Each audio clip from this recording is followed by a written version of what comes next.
Check this out, y'all. Live and direct. From the Whiskey 61 Lounge, it's Mississippi's only food sports show on the airwaves. We're the only World Food Championship host in the state. This is the Out of Bounds Show with Bo Bounds.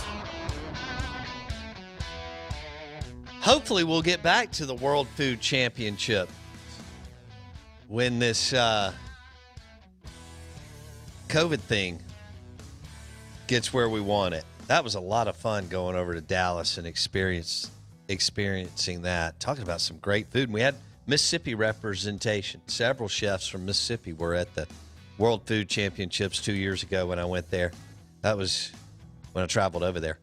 That was fun. Out of Bounds, 105.9 The Zone, ESPN, WRKS. We're streaming live on the Out of Bounds radio app. I've got the national championship trophy on the set. So if you want to see it, you can watch the show right now. You can go to Facebook, search the Out of Bounds show. We would love for you to like our page.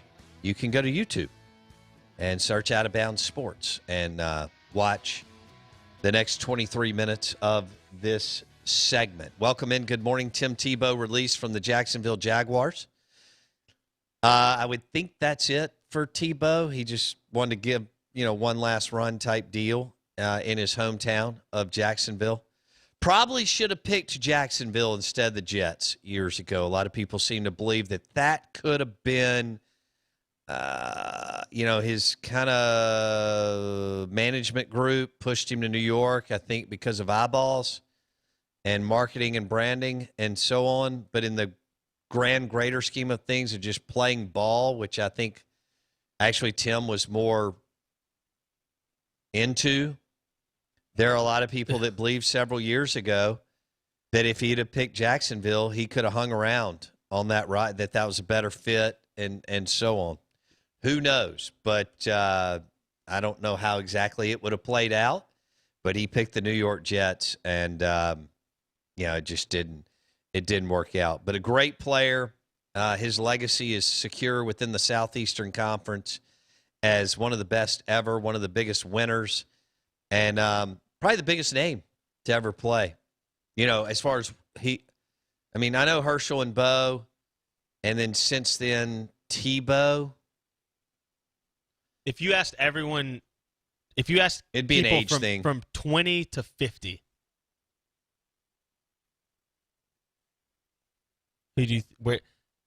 Tebow is going to be that guy, I think, for the most part. Well, a lot of guys my age, 40 and over, are going to go with Bo or Herschel. But, yes, I do think that overall Tebow would win that. Do you think Bo... Like if there was a voting. You watched Bo. You watched Herschel. Sure. You watched Tebow. Yeah. Manziel, Cam Newton. Oh, man, Manziel was so much fun to watch. Give me your number one best SEC player. Answer it. Best SEC player. In football. Is it none of those people I mentioned? It's Cam. It's Cam. Cam's the best player I've undoubtedly. At the collegiate level. Tebow is 2?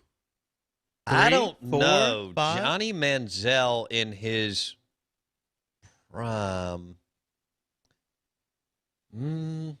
Totally different. See, the thing Tebow was a better winner and leader. Correct. Yes. Okay, but if you're asking me in 2000 and was it 12 when Tebow led A&M to not Tebow. Manziel led A&M to 11-2, and they smoked Oklahoma in the Cotton Bowl. Yeah. If we would have had a 4-team playoff, A&M gets in at number 4 and probably wins it, Blake. Who won it in 2012? I'll let you know in 30 seconds. Or was that a year where I don't remember who else was winning it? No. 2012, is that Auburn, Oregon?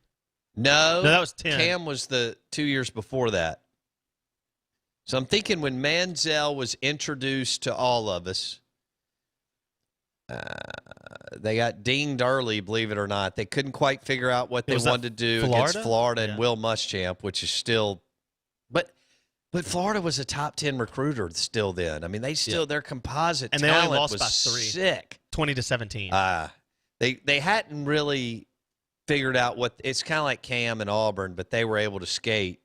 When they were down 17-0 early in the year, Cam's only year at Auburn, but they came back and won. That was against Dabo, by the way. Dabo just had not built it where he was eventually going to build it.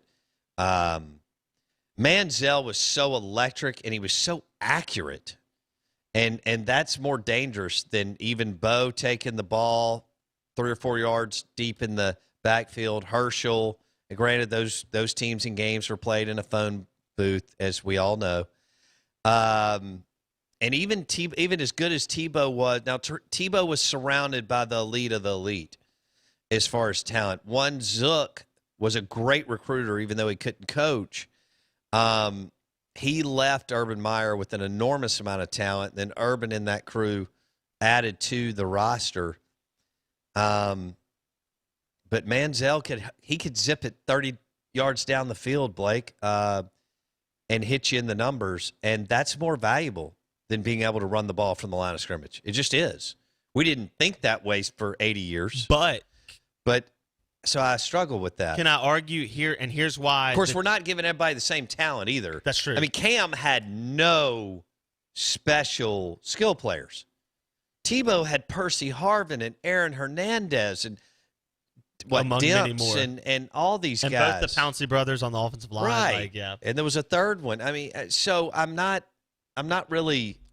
So, hey, 2012 was the infamous Alabama-LSU rematch.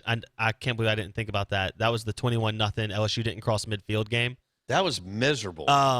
When you look at those final college rankings, That's Les Miles. A&M was 5th That's your fault. following bowl season. Bama, Oregon, Ohio State, Notre Dame, Georgia, then A&M was 5th. Hold on. So, You went too fast. Go slow. Bama won 13-1. Okay. Oregon was 12-1 after their bowl game. They were 2nd. Ohio State was 3rd at 12-0. But I think for some reason Ohio State was ineligible that year in 2012. Oh, were they coming off? That was the Urban Meyer taking over, and they were coming off probation. Yeah, Tressel and Terrell Pryor and Tattoo Gate. Yeah, he goes undefeated. Ohio State fans talk about it because Urban only got the one, but in theory he could have won that one because he was undefeated. No doubt. They were a really good team. And then Notre Dame was 12-1. Georgia was 12-2, and then A&M at 11-2 was 5th. Here's what I can tell you: they were all great. Yeah. Herschel, Bo, Tebow, Cam, and Manziel are all crazy explosive playmakers. Okay, Who was the best? All right, so we're skipping. We're going from the 80s to the 2000s. In the Southeastern 90s. Conference, who was the biggest offensive weapon in the SEC? Was it Peyton Manning at quarterback, or see, Florida did it as a unit, Blake. Like, Spurrier never had a special QB. I guess Werfel's the closest. They sent some unbelievable players to the NFL. It's got to be Werfel would have been their best. I know he's not the best, but he would have been the moniker because he plays quarterback, right? I can't go Werfel. I can go Florida's offense and Fun and Gun and Steve Spurrier. I think that Spurrier could have put any number of guys in that system. Well, he did, but he did put a lot of guys in that system. With the SEC with one of the SEC All-Decade teams, they have Peyton Manning QB1, Werfel QB2, Couch QB3. Oh, Tim Couch was number good. 1 overall pick. Yeah, probably put Tim over Werfel. Werfel just played in the better either system. the greatest system of all time or one of the greatest systems in collegiate. Let me give you college football. Let me give you some names off this '90s team, and you can tell me.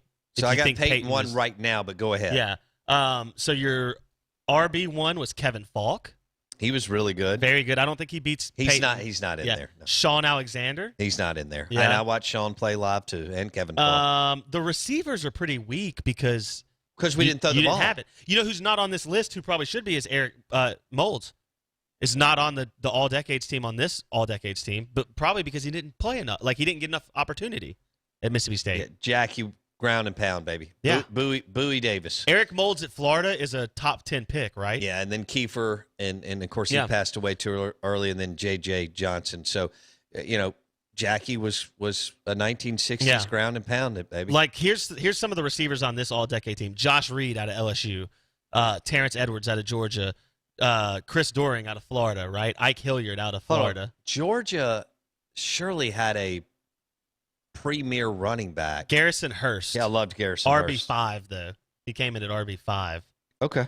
On this list. Who's ahead of him? RB1 was Falk. 2 was Sean Alexander, who was a stud. Okay. Eric Rhett at Florida. He was pretty good. Eric but, Rhett was phenomenal. One of those guys who again, how many times do we say this where the NFL career doesn't speak to their college career, right? You know. Yeah. But then you get into defense, and it's like you're not going to take. Okay, Champ Bailey maybe is a name. I mean, he doesn't beat Peyton Manning, but he would have been a name, right? Fred Smoot's on this list, by the way, as safety 3. Is he really? True story. He played corner, but All okay. decade team. Well, that DB 3. Got it. Not, Yeah. All right. Let me go back real quick. Shane Matthews had a phenomenal career. He's QB 4. Hold on. So it goes Peyton, Warfel, Couch. Yeah. It's just Couch played at a school that didn't have players. Well, if he doesn't catch Mike Leach, he's not even on the list. Oh, no doubt. I mean, that's Believe me, I watched Kentucky play in 1996 in Lexington, Kentucky, in the sleet and snow, and Tim Couch was on the sideline. That's why Bill Curry was out of a job after the end of that year. And it was two of the worst offenses I've ever watched in my life. Mississippi State's 96 offense against Kentucky's 96 offense. And hey, don't shame Sly Crooms. I should be paid for the rest of my life. I should get free season tickets for the rest of my life from MSU for having to go to that game. Okay, so if you're picking SEC quarterbacks, let's say we can say all time because anything pre-80s probably doesn't matter. But in terms of QB play, I know it's a totally different game. But we'll just say, post 80s, right? QBs of all time. Is Cam Newton number 1 for you in the SEC? Unequivocally? Yes. You would pick him over any other quarterback regardless of what's around you? Yes. That's the theory? Okay. So they have this list. Cam's problem is he only played one season. Correct. But go ahead. This list has Tebow. This isn't a longevity game. No, I know. This is a who. Bo is the. I'll take the 6'6", 250-pound quarterback who can run it and throw it well enough where I'm going to beat you. Yeah. So this list is put together with a combination of eye test, which is kind of what you're talking about, like who's the best, and Ooh, also you just said eye test. Also career statistics. Brought to you by Eye Care Professionals. Go ahead. I need to go there. By the way, I gotta get my glasses. I think we can make that happen.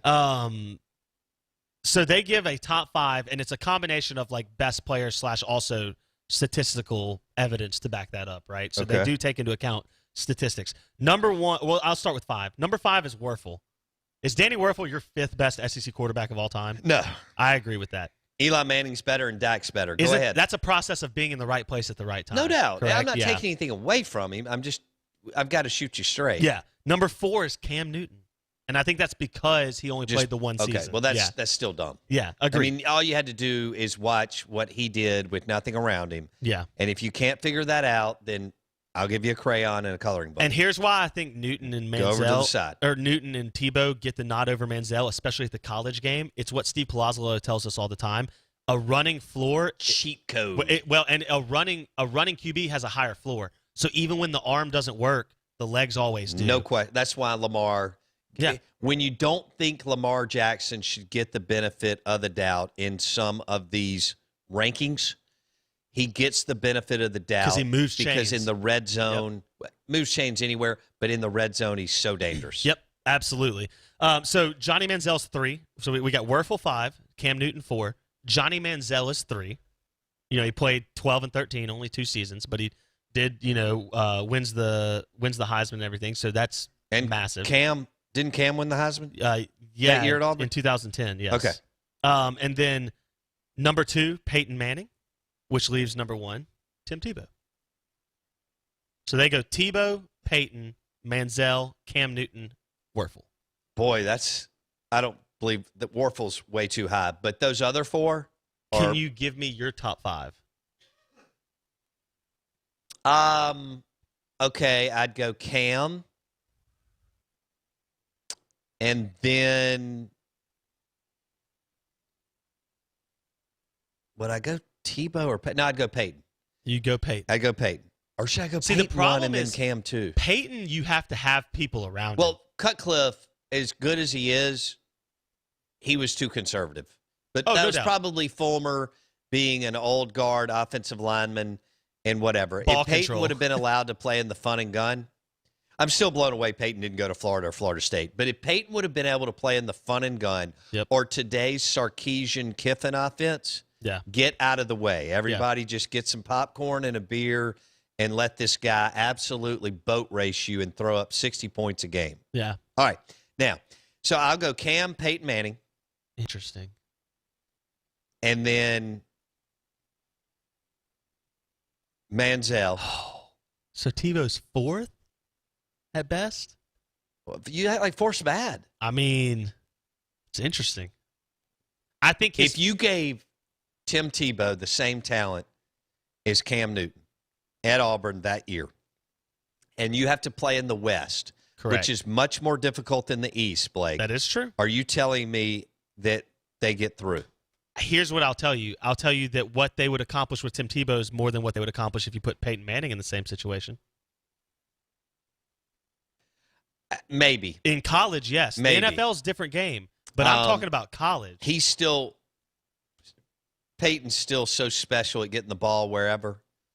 I don't know. I think you may be right, but I don't know for of those sure. four, don't you think Peyton needs the most help, which is not a shot at Peyton Manning, but if you look at the other three, I don't think so. I think all right, let me give you an example. Eli never played with anybody special at wide receiver. Not trying to take a shot at Chris Collins, okay? But he had like a cup of coffee in training camp. fair Blake. enough. No, All I'm right? with you. I mean, Eli did not throw to Moncrief, Treadwell, AJ, DK, Elijah Moore, anything like that. He didn't. Yeah, All right. definitely right. Dak Prescott did not throw to anybody like Devontae Smith, Jordan Jefferson, all right, Pick a third string player. Aaron Hernandez. Let me think who else. Who's the dude that played at Georgia with the Cincinnati Bengals? AJ Green. AJ Green. Well, pick who is the third string Treadwell, receiver? Yeah. AJ. If you would have given Dak Prescott AJ Brown, get out of the way. I don't disagree with that All right. at all. So I have to factor in all so if I'm dropping everybody in the cylinder, Yeah. you can make an argument that Manziel in 2012 because of his feet and his arm and his accuracy, that almost the personnel could have been like what you're saying is Peyton needed at a certain personnel that Manziel gives you more flexibility. He did have Mike Evans. I understand Mike Evans is a Superstar. phenomenal player, Yeah. no doubt. And But I I'm with guess you. in college, that's all it takes. It takes one. You know, yeah. it's still mind-boggling that Laquan Treadwell, you could not guard him in college, He's untouchable. and he can't get open in the NFL. Isn't that amazing? You know, he is so big, so powerful, so strong, and it did not matter what you did at the college level. And by the way, he started right out of the gate Yep. as a factor, Yeah. as a true freshman, Yeah. okay? In 2013, as a true freshman, for Freeze and catching passes from Bo Wallace. But that's the jump from the college to Yeah. the NFL, Blake. Yeah. It's incredible. Well, and I think like when That's you why talk Danny about Warfel was in the NFL for 3 minutes. when you think about the idea of college football that it only takes one, I think about Texas Tech, right? And Mike Leach's team with Michael Crabtree. That team had nobody, but they had Michael Crabtree, Right. So they were able to make. And so that's where I go back to when we're trying to figure out when you think top 5 college QBs and you specifically think SEC QBs. To me, part of the measuring stick is who had the ability to do it Cam's when no one. one else. could. Cam's one. And because look at what was around Exactly. Cam, and he actually drug Auburn all the way to the national title game. Without question. And faced Oregon when they were rolling with Chip Kelly. No, I'm like a with you. great coach. And Oregon was Oregon at its best. That was peak Oregon. Yes. And Cam Newton's the one out of those 5 who you can say unequivocally took a worse team forward. Yeah. Tebow obviously had the most talented team, maybe the most talented offensive conglomeration of players in the history of the SEC. I think you're right because, like, Peyton didn't have that much No. talent. Even though he had a lot, he didn't have as much as Tebow. Manziel No. didn't have as much as Tebow. Cam didn't. Eli didn't. Dak didn't. And who was the other one? we were debating? Maybe. Well, Werfel's on the list. But Oh, yeah. no. But he not only had great talent around him, Yeah. he had the greatest of the great, the GOAT, Steve Spurrier. Yeah, and so until Spurrier ran circles around Philip Fulmer that's correct. and laughed at him. That's correct. Okay, go ahead. Until you get to Alabama of recent years, that Florida team with Tebow might be the most talented offensive team in the country. I'm not going gonna to argue with the SEC. So I'm with you on that. It's hard to gauge Tebow outside of that window. Can you imagine if you'd have dropped Cam? Oh, that's what we talked Instead of about. Tebow? Because Cam was on that roster down Right. the line. He would've- got yeah. kicked out or something And because of Urban a fell apart. laptop or something Yeah, ridiculous. Urban, he stole a laptop and threw it out the window allegedly, but Urban fell apart, so who knows what would have happened with Cam at Florida, right? I get all that. Yeah. But you're right. That offense was designed to succeed with almost anybody in the quarterback position. But Tebow, I could have gotten first downs. Tebow's I'm not saying floor was much so more than that. high. I know. That's the piece, and that's where Manziel again. I'm with you. It's hard to determine who would you rather have, Manziel or Tebow. I'm with you on that because Manziel got it done a different way, but boy, that it was. But he was so accurate. No, that's what I'm saying. It was a different way. Yeah. But he could still run. It He wasn't could a power. still- It wasn't a power He run. would have, but he could hurt you. It was a with his speed. scamper for 13 out I mean, the side. Ole Miss had Manziel beat twice. Correct. You know the only team Johnny Twice. Manziel was didn't beat was LSU. It was 0 for Yeah, they against them. bottled him up. Yep. Chavis kind of figured him out. John Chavis was the DC there, and LSU was loaded. I mean, they still do, just absolute monsters. All right, so on Cam's defense. one, and you're sold on Peyton Manning too. I don't know how if I'm so, but I really have to. He was so good Are you in an factoring in offense NFL? that was so conservative. Are you factoring No, in his? I okay. watched him play in college. He was great. Okay, I'm just I asking. mean, that, yeah. he would hit people in stride, 33 yards Yeah. down the field, like a That- handoff. Yeah. That is incredible. No, you're right. His precision and even his ability to read defense. No, Cam and Manziel and Tebow were not reading defenses. You're right about that. Peyton at a very young age was reading defenses Correct. at the college level. He's the most coachable. He's the one of those five that you mentioned that I have no doubt would be a coach on the field more than anyone. Yeah. Even Tebow, who's a leader, it's not Right. it's not X's and O. Like you're right about Peyton Manning on that front. Peyton was in such a conservative, offense. It's so sad. I mean, I like Cutcliffe. He's slightly overrated because he's tied to Peyton and Eli, but he's obviously very smart and cerebral and knows how to coach people. But they also brought talent to the table and both young men of an amazing football mind. If you would have dropped Peyton with Mike Leach, Kiffin today, Sart, Lincoln Riley, Even Dabo, yeah. Oh my goodness gracious! Even right? Ryan Day, Ohio State, what they're running, yeah. So all right, so you've got me Cam. Little Brawls. There you go. Kendall, Cam, Manziel, Tebow, and Peyton Manning are your four. Who's number 5? Who fills it out? Do you have SEC a QBs? fifth name? Yeah. Well, I could say that Eli and Dak are better than some of those guys that you're naming. Of the 4 that we've already Absolutely. listed. Would you take Dak over Manziel? What if you drop Dak in that Florida offense? I mean, Dak's better than Tim. He's a better quarterback than Tim Tebow. We all know that. So if you're drafting a team in the SEC right now, you're taking Dak over Of course, Tebow? I didn't know Dak was going to be what he was by 14 and 15. You knew Tebow was going to be a star early and Peyton Manning and so on. It's a good show today. The Out of Bounds Show is brought to you by Kinetic Staffing. Find your place on the team. Build your talent. Build your talent with Kinetic Staffing. Leverage their extensive talent network when you're hiring for your team and your company. Let Kinetic Staffing be your talent scout, because it is. It is about talent and recruiting. Long-term staffing solutions. Choose the winner among contract staffing firms. KineticStaffing.com, located right here in Jackson, Mississippi. Get the right people on the field for your business. KineticStaffing.com. That's Kinetic Staffing.